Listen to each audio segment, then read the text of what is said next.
Minister Duclos. Next, Mr. Jowhari, please, for 5 minutes. Thank you, Mr. Chair, and I'd like to welcome both ministers to our committee. I'm going to start with Minister Bennett. Minister Bennett, in your opening remarks, you talked about the $45 million investment for national standards, and as my colleague MP Sidhu was following up, you made an announcement on March 14th where you talked about the Standard Council of Canada.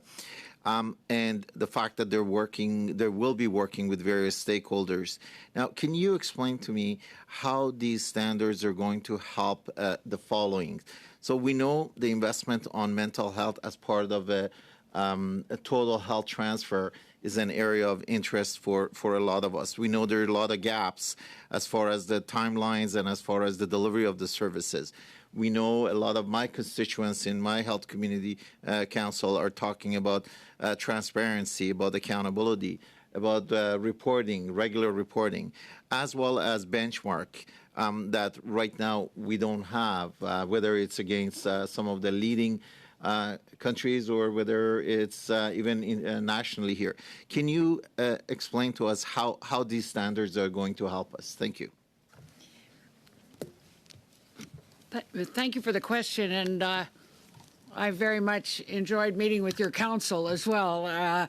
That's a pretty knowledgeable group there. It is a process that is, and I think that people know what the standards are on blood pressure, what it should be, what's appropriate for cancer. I think that what people haven't felt is do we actually know what is the appropriate treatment? And one of the things that's the most exciting for me as I continue to say the most appropriate care in the most appropriate place by the most appropriate provider at the most appropriate time is that throughout COVID, we also are seeing that the most appropriate place may be virtual.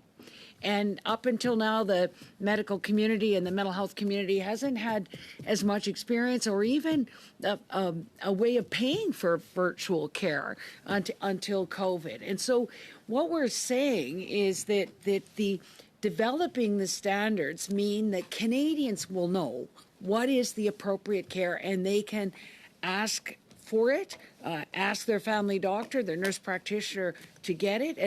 And the exciting other part is that we are seeing a stepped care model where it may be the strongest families, where the families are just being coached, or it may be that it is a peer support, or it can be co-treatment with a family doctor and a mental health provider, a social worker, a psychologist, a psychiatrist. And what was really interesting last week when we did the roundtable on perinatal care, perinatal mental health, is of the study of Dr. Vigod, of the 40 people needing mental health, perinatal mental health, only 2 ended up needing to see the specialized psychiatrist. The rest were helped with other levels of care. And so that's the kind of thing, because I think that some people think it's not appropriate care unless they got to see a psychiatrist.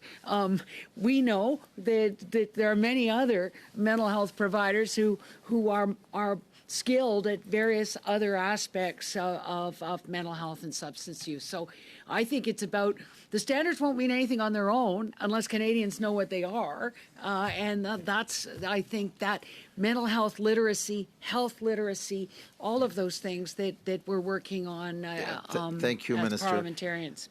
Also in your mandate letter is you're mandated to establish a permanent ongoing Canada mental health transfer to help expand delivery of high quality, accessible and free mental health services, including prevention and treatment. How does these standards are going to help you with delivery of this mandate item? Thank you. And so the standards are almost like the pillars on which you build a mental health and substance use strategy for the country. That this is a what, by, when, and how in terms of a strategy, and then the transfers will be based on that. I think the words that I've heard the most going across the country on the transfer is, think childcare.